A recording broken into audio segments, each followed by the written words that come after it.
Good afternoon, everyone. Good afternoon. As you're joining, I am going to ask you to keep your cameras off. We are going to have quite a few individuals on this afternoon, and just to preserve bandwidth and to ensure that you can all participate without any glitches, we are going to ask you to remain on silent with your mics off and your cameras off as well.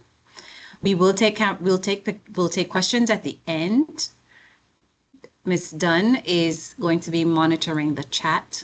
You can go ahead and ask questions throughout. In the meantime, we have done a few things for you. Today, we are going to be presenting from week 5, lesson 5, first grade. Although you may not be in first grade, you will benefit because the cadence is similar across K through to 2. Please go ahead, if you can access your Clever, you can either access grade 1, the grade 1 TE from the chat. Ms. Dunn has dropped that in there for you. Or you can access it through Clever so that you can follow along and participate as needed. So although your mics will be off, we are going to ask you to go ahead and mime through and participate while you're in your classes to simulate what it's going to look like for you inside of your own classrooms. My colleagues, Dr. Gonzalez is also on the call, as well as Miss Amber Dunn. They will use their voices to model and demonstrate what your students will say when you're in your classroom. If you have any questions, please go ahead and drop them in the chat. Thank you all for being here with us this afternoon. This is the first in a series, so we look forward to seeing you when you have an opportunity to join. Our next session will be tomorrow for grades 3 through 5, and we will also have sessions next week. We will have another K2 session, and we will select from either kindergarten or second grade next week. We'll also have another 3-5 session, and we will select one of the other grades for 3-5. Thank you all for joining. Our official start time will be 2:45, and we'll wait for that time to ensure everyone who would like to join us today is on the call. Thank you.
It is now 2:45, and we are going to begin. We want to get you out of here in 30 minutes.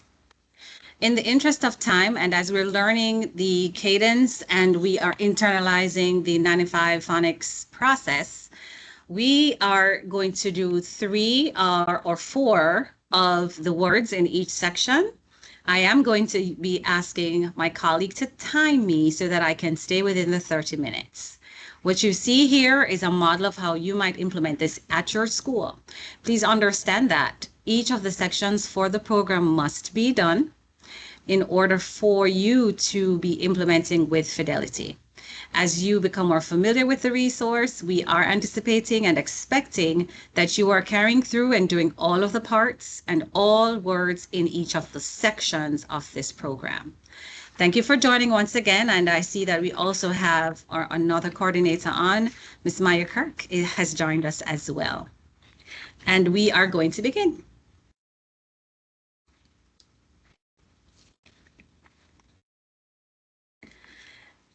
Today, we are going to practice substitution of the onset or beginning sound in a word.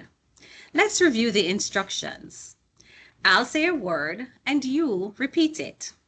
Next, I'll tell you the onset or first sound to substitute or change in the word. Then, tell me the new word. Ready? Yeah. Say lip. Lip. Change l to n. Word. Nip. Say box. Box. Change b to f. Word. Box. Say hip. Hip. Change to s. Word. Sip. Say get. Get. Change g to l. Word. Let. Say dig. Big. Change d to b. Word. Big. Say pig. Pig. Change p to w. Word. Wig. Say cob. Cob. Change k to s. Word. Sob. Say pin. Pin. Change p to v. Word. Win. Say tip. Tip. Change t to d. Word. Dip. Say cot. Change k to g. Word. Good job. You have done an amazing job. Today, we are learning to read and spell words with the short E pattern. The vowel letter E represents the E sound, which is a short vowel sound. When a word has one vowel letter followed by one or more consonants, the vowel sound is short. It is a closed syllable. Repeat with me. Closed syllable words have one vowel. Closed syllable words have one vowel. Closed syllable words have one vowel. Followed by one or more consonants. And the vowel sound is short.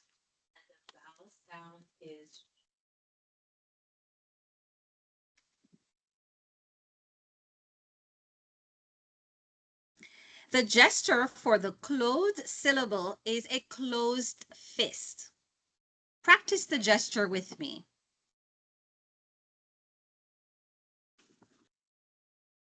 I'm going to look for the short E pattern. Watch the steps I use. I find the vowel letter and touch under it. The vowel sound is E. The gesture looks like this. I place the word under the echo column. Look at this word. What do I do first? Find the vowel letter. Great. Yes. Let's pretend to touch the vowel letter. How many vowel letters? One. Is the one vowel letter an E? No. Syllable type?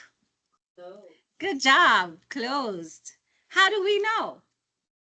One vowel letter followed by one or more consonants.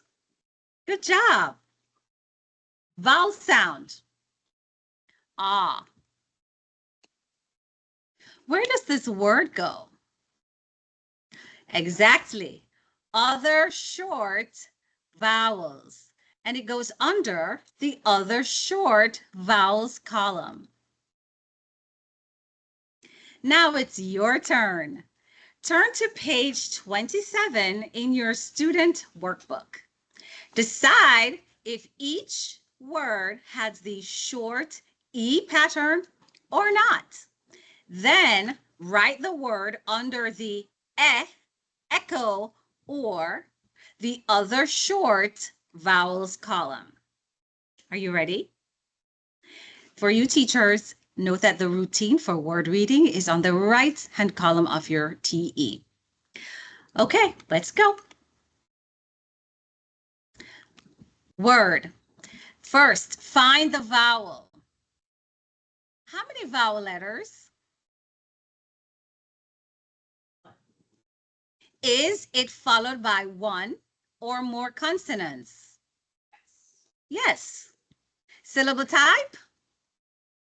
Closed. Closed. Vowel sound? Short. Short. Vowel sound, syllable type is closed. Vowel sound? Eh. Pattern or not pattern? So does it follow the pattern? Yes. Where does this word go? Under echo. Correct. Now we're going to go through each of these. Let's check this word. Find the vowel. How many vowel letters? One. One. Is it followed by one or more consonants? Yes. Yes. Syllable type? Closed. Closed. Vowel sound? Short. E. Eh. The short, forbid, the short sound, the vowel sound is E for I. Pattern or not pattern? Pattern. Pattern. Where does this word go? As you can see, it's under other short vowels. And we'll cycle through each of these, ensure that your students get an opportunity to do those that are different. Now we are going to practice writing. Now we're going to fill in the missing sound in words. Look at each picture. Now we're going to fill in the correct sound to complete the word. After you write the word, whisper read it. I'll do the first one. The picture is bed. I finger stretch bed. B-E-D. I tap the letters and line while saying the sounds to see what sound is missing. B-E-D. The middle sound is missing. This sound is missing. The sound E is spelled with the letter E. Next, I write the letter E in the middle space. Finally, I slide a finger under the word and whisper, bed. Now it's your turn. Turn to page 27 in your student workbook. Here are the steps, and we'll do them together. Ready? Great. Number one, you're going to finger stretch the sounds. Sh, e, t. Next, we're going to tap the letters and line while saying the sounds. J, e, t. Write the letter for the missing sound. E. Whisper, read the word. Shit. Now, I know you may be wondering, why didn't I say the name of the picture? Because we want the students to use the words to figure it out. Next one, I'll do two more. Eh. Mm. Now, The E is missing, so your students might not say anything.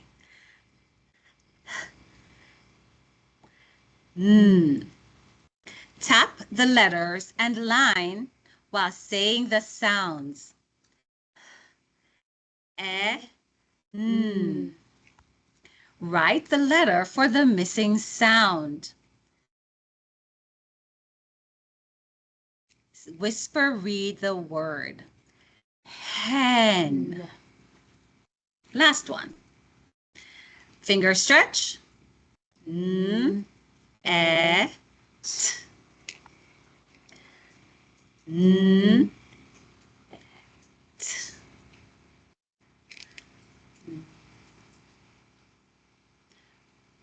Net. Good job.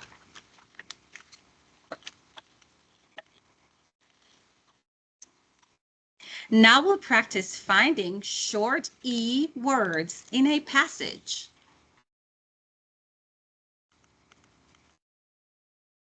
Our story today is about a woman who takes her two dogs, Ned and Meg, to the vet. What do vets do? Today, we are going to look for words that have the short E pattern and underline them.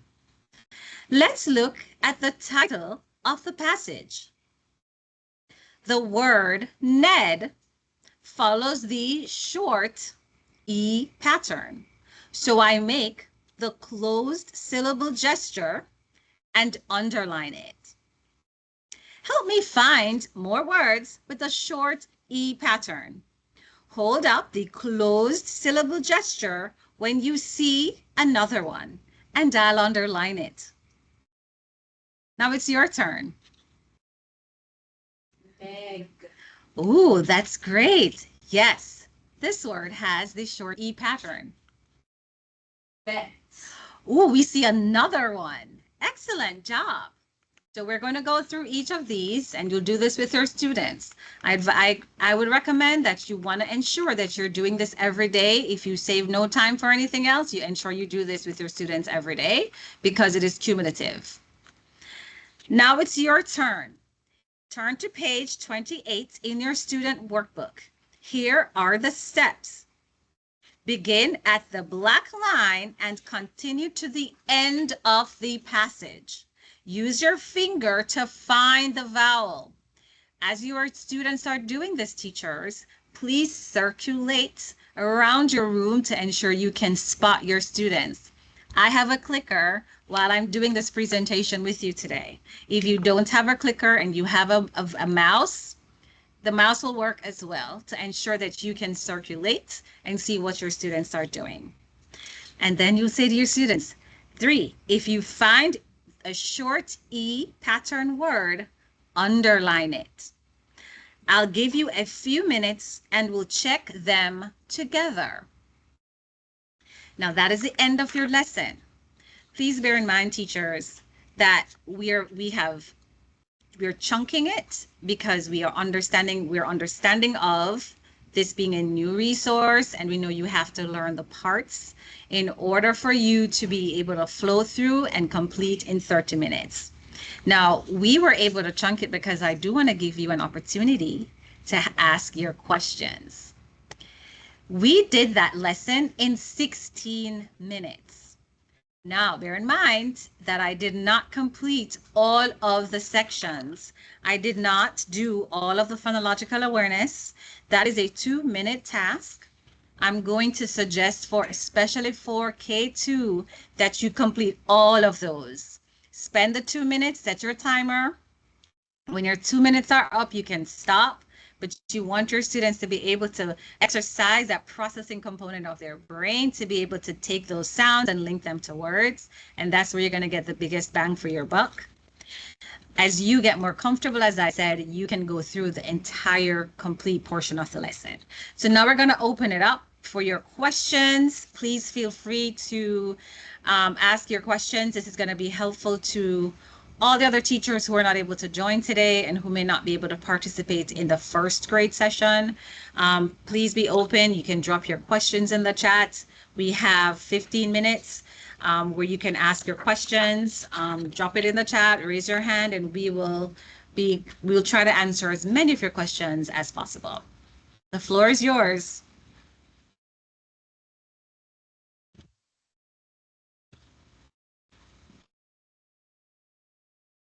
Do we have any questions in the chat, Ms. Dunn? There are currently no questions in the chat, but I do want to ask a question for clarification. Okay. So, Ms. Gussie, if I am teaching 95 core, I understand that you said that I should do all of the phonological awareness warm up, but what happens if I want to skip the phonics pattern or the writing? Am I able to skip any of those sections? No, ma'am. Every section must be completed. If you are not completing all of the sections, you are not going to see the results of this excellent program that is evidence-based. You can shorten the sections. For instance, for our word sort, your students have 10 words. I want to ensure that my students are getting an opportunity to sort words with a short E pattern and words that don't fit the pattern. So as I did, I skipped over met and get, and I went to bid because I want them to be able to distinguish between the sound and the sound. And we know a lot of our children confuse those two sounds all the time. So I want to make sure that I'm doing every single segment and I'm going to be strategic. I also have to practice because if I don't practice, and I went slower today than I would have normally, and when you come back again and you see if you want to join us for other sessions, I'm going to be going at a perky pace because I want it to flow.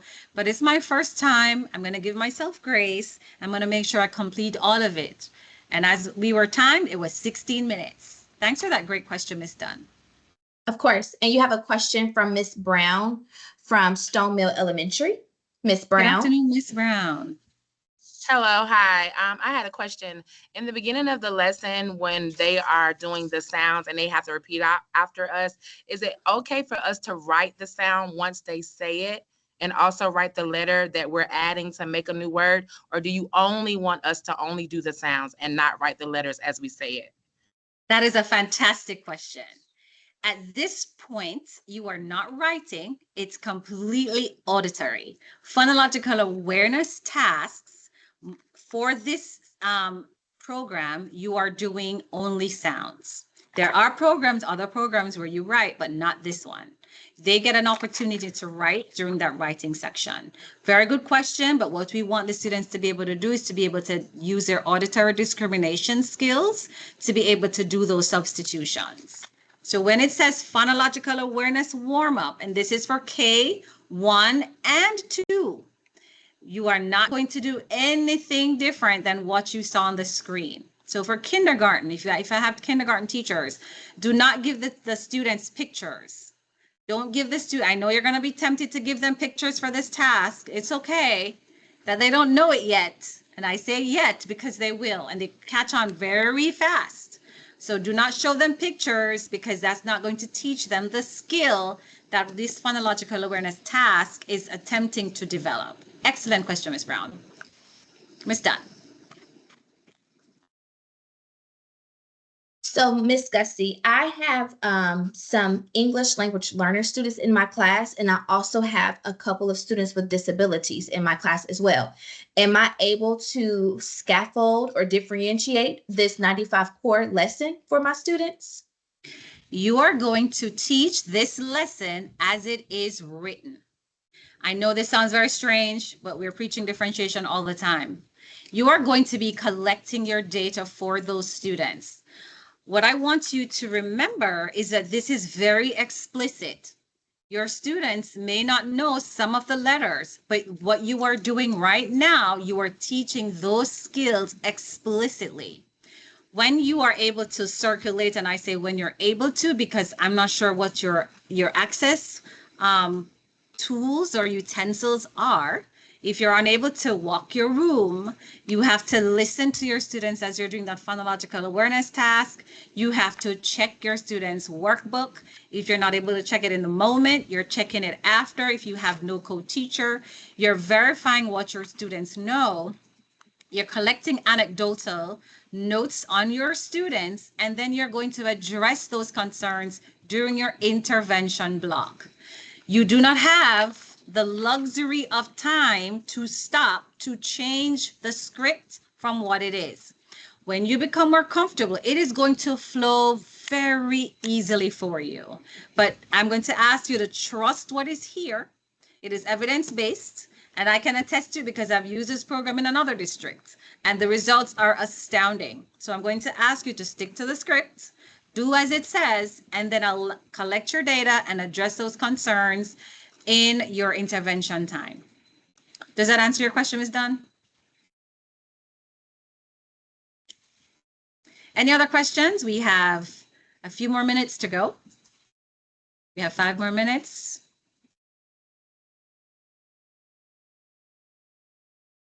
Did I do such an amazing job? You have no questions for me? I don't believe it. I don't. Okay, I see the clickers are a great tool. Yes, it's a great tool. I must say to you that this is my first time going through this program in, I want to say 2 years, but I actually had to, thank you, Miss Payne.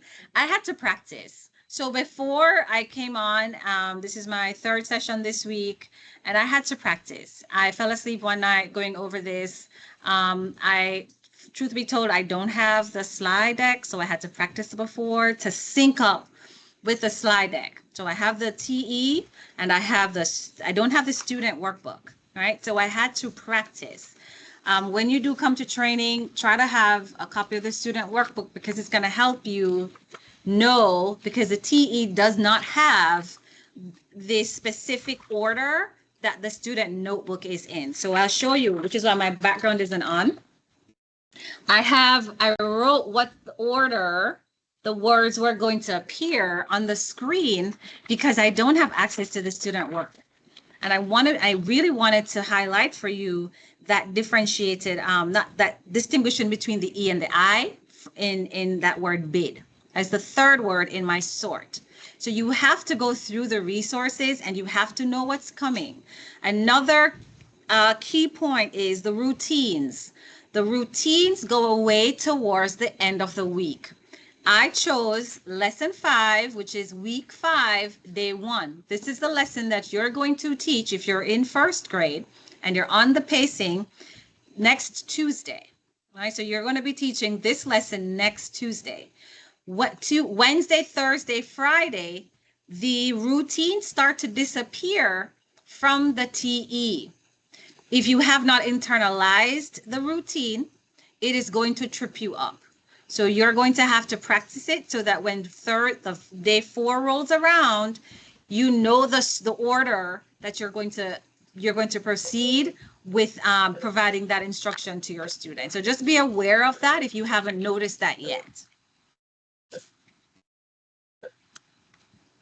Thank you, Ms. Dunn. So one of the things that I want you also to be aware of, there are several, when it comes to our plosives or plosive sounds, such as the P and the B, we sometimes want to add a vowel sound to that. We want to ensure that when we're pronouncing our sounds, we are pronouncing them as pure sounds. And pure means I'm not adding a vowel sound to that consonant letter. So it often occurs with the letters B and P because we tend to add a vowel sound. So we want to practice that before we get in front of our students because it does throw them off when they're getting into that place of decoding and substituting and segmenting. So be careful about that as you are providing your instruction. Thank you, Dr. Gonzalez. Dr. Gonzalez shared it is great to do this with all of your students. Your EL students are going to tap into their funds of knowledge. We know that especially for our students that are from languages that are of Latin-based languages, We have similar pronunciations for letters. For other students that are from other countries that are maybe Arabic and they're totally different, it is okay. We're introducing these sounds. We're all gifted with language, unless you're deaf. Not language, but sound, right? So if we teach them the sounds, and that's why it's so important that our production or sound production is pure and accurate so that those students can learn how to create those sounds. And we also, if you have a sound wall so they can see how to create those sounds, have them look at your mouth as you are producing those sounds so that they see the positioning of your mouth. And if they're not paying attention to your mouth, call them to your attention. Look at me, especially our kinder, first and second graders. We really want them to see how we're forming those sounds based on the shape of our mouth. Yes. So next week, if you started, thank you, Ms. Dawn. So there was a question. Did you say when we come back on Tuesday, we will be at week 5, day 1? If you started this on the first day of school, so there are some schools, they started teaching this using 95 Phonics on the first day. If you started on the first day, you will be at week 5, day 1 next week. If you are not, you will get to week 5, day 1 at some point in the future. So when you get to this lesson, I wanted to do one in the future so it's beneficial to you. It is now 3:12. We have 3 more minutes. Dr. Gonzalez shared some of the pronunciations for you. That's from letters. It's also in Cox, from Cox campus, if you want to go back to practice your letter sounds. If you want to join next week, you can jump on. I have it opened up to 500 people, so you can jump on and participate in that session. Again, the session will be either kindergarten or second grade for our K-2 band. All right. Thank you all so very much. We'll be hanging out here. If you want to jump off the call, we will see you next time. If you want to join, please also look out. Your principals will get notifications for additional training sessions, and these sessions will be per grade, by grade level. So we'll do one for kindergarten, and it will only be kindergarten, first, second, and so on to 5th grade. Thank you for joining.